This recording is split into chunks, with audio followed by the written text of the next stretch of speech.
we did it! I finished. For those who may be new here, every single year for the last 3 years, I've come up with a new way to challenge my own reading or purchasing habits within the book world. 24, no new books. 2025, queer bookstore support. 2026, diverse reads for the tiny humans. The goal here is to check out a minimum of 1 book per month from my local library that is in the reading level of my tiny humans and is a diverse read in order to build them a TBR. And January's pick was Afiya in the Land of Wonders, and I finished it, and guys, a delight, a joy, everything I've ever wanted out of a middle grade. And this is where I have to admit things to you. I absolutely judge books by their cover. Covers get me, art gets me, titles get me, and that's usually all I need to know. So yes, when I saw Afiya in the Land of Wonders, saw this stunning art, flipped through and found more stunning art, I didn't need anything else. I said yes. So yeah, it did take me until about a quarter of the way through for a light bulb to go off. I had to go, wait a minute, this is an Alice in Wonderland retelling.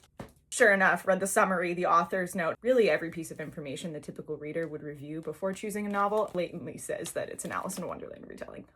But it's a fantasy world that's inspired by the kingdoms of West Africa from the 10th through the 16th centuries. It was brilliant. And even the ways that we did the retelling components here of the original Alice in Wonderland, the lessons and the way that Afiya goes through this story, I feel 10 times more comfortable explaining to tiny humans than I think I would with the original Alice in Wonderland tale. There's enough new pieces and enough new conversations being had and ways that Afiya walks through this land of wonder that I would feel confident both handing this to tiny human number 1 as well as reading this out loud to tiny human number 2. I think it works great as like a personal read for a kid that's in that middle grade range, but I also think this would translate really well to a read aloud either in a classroom or with a group of small children. There is still some of those like spooky scary components here, like the queen does still behead people. There's also a little bit of background revealed about the queen though towards the end that kind of allows for that conversation of understanding why the villain is villainous. And while the Cheshire Cat is still very much a key role in here, the way that the Cheshire Cat is played and the way that they're guiding Afiya through this land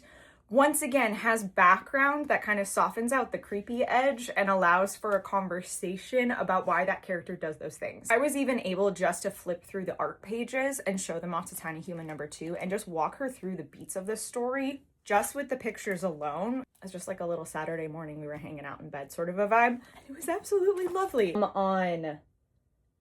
It's so beautiful. And as the very first read of this year's challenge, this is a 10 out of 10, 5-star, could not recommend more. Absolutely getting its place on the Tiny Human TBR. I'm going to start thinking through February's picks as we're heading to the library this weekend, leaning towards doing a small stack of picture books this time, because that way I can also translate it into Tiny Human 2's bedtime reading. If you have any recommendations, let me know. As always, stay spicy. Oh, and fuck ice and call your reps.